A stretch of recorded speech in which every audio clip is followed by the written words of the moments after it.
Welcome to the greatest manga recommendations I read last year, and hopefully we'll have an amazing 2025. Here's what you should expect. About 15 different manga, my opinion on them, as well as a tiny synopsis of what they're about, and why you should read or catch up on them. Sound good? Then let us begin.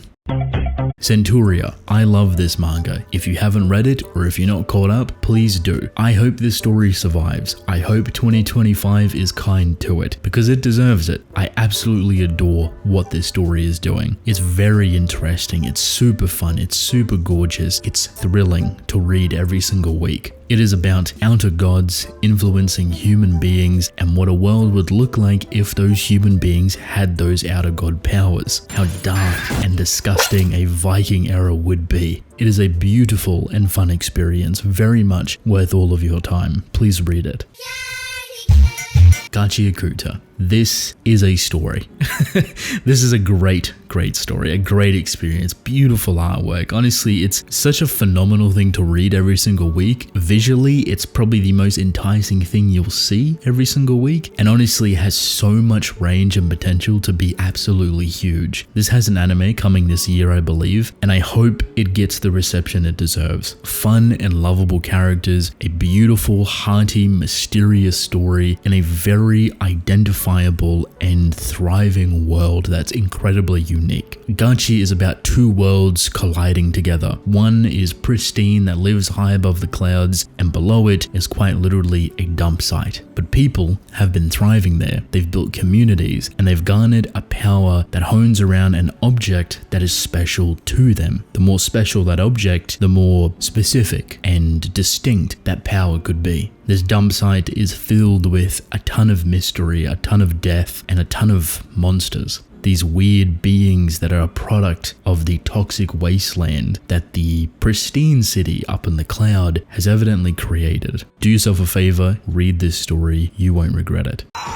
Smother Me, arguably the biggest surprise of last year. Didn't really know I needed this story till it fell into my lap. It's brutal, it's messed up, it is disgusting. But the way it's drawn is so compelling. It feels refreshing, it feels unique, and it leaves this aftertaste that makes you come back. Narratively, it is strong, very early within its groundwork, but it has a ton of potential, both in its characterization and its overarching story. It takes place in a brutal city known as Detroit. This city is not kind to children. It's filled with mobs and gangs and hitmen, assassins. Pretty much every horrible, disgusting thing that you can think about is within this city, and children are the specific factor that get the worst out of it. So rightfully, we follow a young boy navigating through that city. He's a hitman, an assassin, a trained, cold-hearted killer that wants to take this world and flip it on its head, using everything that he has learned, but also evolving further into a functioning human being, one filled with kindness and love and forgiveness. That will not be easy in a world where death is so common and someone raised to be that killer. I think this will surprise a lot of people. It's very much worth your time.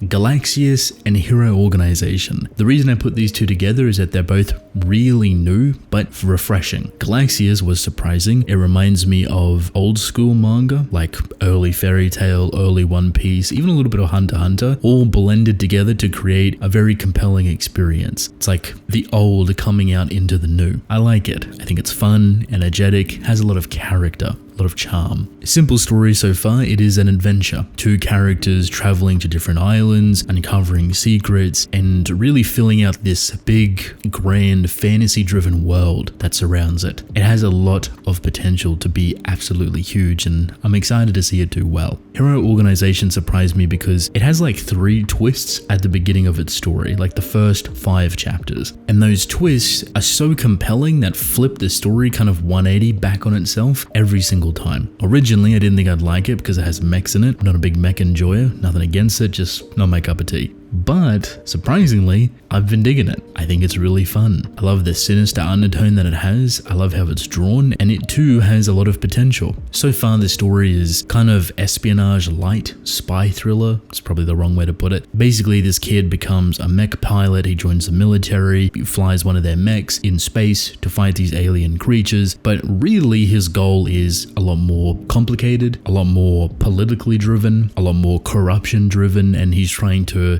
figure out all of the ins and outs of this so-called hero organization. It's a fun time, and I think it will catch people off guard.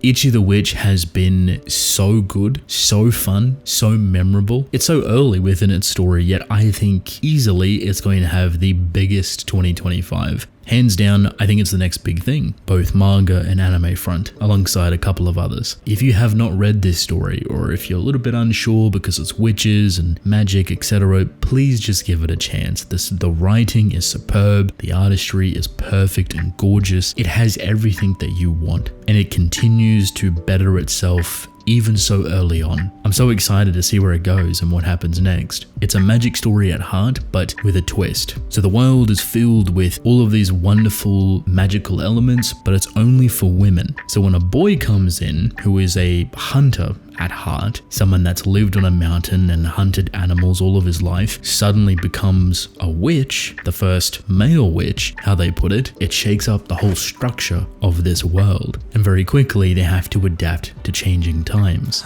Do not sleep on this one, you won't regret it. Danadan has probably had the strongest year out of all of these series. When you combine its manga and its anime together, oh geez, what an experience. Like barely anything could compete with that. Now is the best time to start, continue to catch up on Danadan, both its manga front and its anime. Everything about this story, about this show is superb. It offers so much, such beautiful, lovable, comedic characters that you can fall in love with and just see how they grow over time, but really creatively. It's giving you something that no other story is giving. So many unique ideas and an endless amount of creativity. Every single arc, this author impresses me with how much they can conjure up in their brain and utilize it to its fullest potential. Danadan is a curse, spirit, alien story with a bunch of kids trying to figure out what these things are. They get entangled in this galactic warfare between curses and aliens, and some of them start to get abilities. So together, they have to navigate this weird, wacky world that throws all of the rules out the window. Honestly, one of the funnest times you will have. Please read it.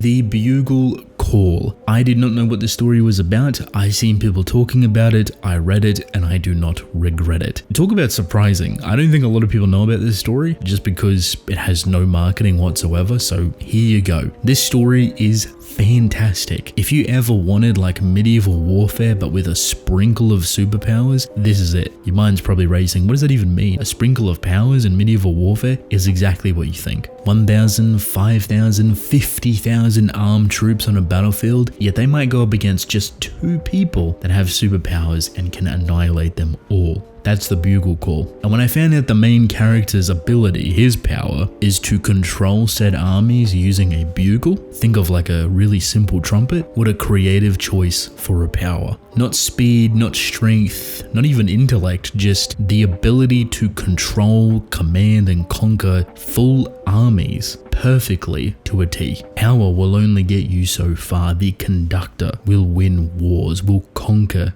nations. Do yourself a favor, read this story, you will love it. Nightlight Hounds. Personal favorite. I love vampires, I love werewolves, I love gangs and mobs, and mixing all of those things together is like a perfect combination. Why has this never been done before? Vampires basically move like a gang anyway, so why not have them in a gang mob-like aesthetic? Makes sense. This is the same author that does Levius, so if you're a fan of that, narratively, artistically, you'll love Nightlight Hounds. So far, it is very exciting, very thrilling, very fun, has a lot of potential, very beautifully driven, and I'm really excited to see where it goes. How I explained it is basically what it is narratively. Big turf war. It has vampires, werewolves, and humans all in this big gang turf war fighting each other for power. And we follow a human that's trying to navigate and be this little rat within a vampire organization. It is compelling and 100% worth the read. Chainsaw Man. Obviously this is here. I absolutely love it. Wouldn't want it any other way. It has had a phenomenal year and 2025 is shaping up to be even bigger. I don't know where he plans to take this story or how long it's going to continue for, but I'm excited. Not to mention we get the Reze movie this year and the trailer for that looks gorgeous. So please fill yourself with that Chainsaw Man goodness. Ruri Dragon. Some of you may remember this, some of you may not. This is a really fun story. Arguably, when it comes to dialogue, when it comes to information, when it comes to speech, this has some of the strongest dialogue utilage I've seen in a very long time. So natural, so funny, so creative and quirky, quippy. It's like Danadun but times 10. There's something so unnaturally natural about the dialogue that makes me fall in love with reading it, and every single chapter is just beautiful. It can do and be about anything, but you'll always have so much fun with it. The story is simple, straight to the point. It is about a young girl that is coming of age, going through a dragonification process. She is a hybrid, half human, half dragons. So a lot of that coming of age is focused around dragon traits. She grows horns, she starts breathing fire, she starts controlling the weather and conducting electricity. So she has to navigate that. Mixing that idea with the beautiful characterized dialogue that it has, it's always a perfect time. You can never go wrong with Ruri Dragon, and I fully 100% recommend it to every single one of you. Now, I saved the biggest hitters till last. Cream of the crop, the best of the best in my opinion, that had the strongest year. First and foremost, Kagurabachi. I mean, you should have seen it coming. Kagurabachi has had a phenomenal year. Hokuzono, the author, has been on a roll. Just seeing where Chihiro was at the beginning of the year to where he is now, night and day.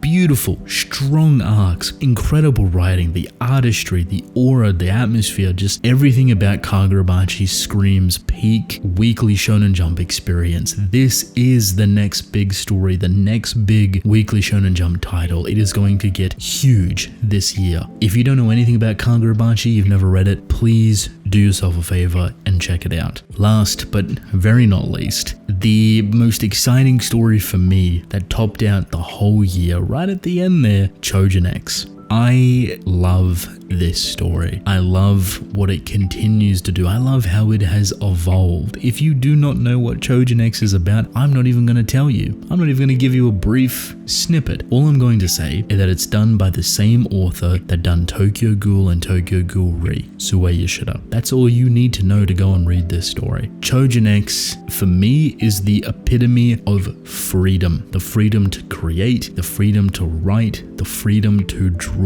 This is one of the only stories in manga history, a very, very select few, to have the ability to publish chapters whenever, however the author wants them to be. That means no release schedule, no certain amount of pages in a chapter, more importantly, no editors. Realistically, Chojin X at its core is Sue Yoshida. No consistent outside influence or rules or restrictions, just straight passion for storytelling and manga creation. And you can tell the work that has gone into these characters, the work that has gone into the lore, the world, the artistry is absolute perfection. Some would say that Tokyo Ghoul is his magnum opus, but I'm be honest, I think it's Chojin X. I think it represents everything that Sue Yoshida is, what he's known for, what he's good at, but more importantly, what he loves himself. What he wanted to accomplish within Tokyo Ghoul and Tokyo Ghoul Re, what he failed to be able to provide in those stories, he is doing it here and 10 times better. If you haven't read Chojin X, I'll be honest, I'm a little bit disappointed in you, but that's okay because you can go and read it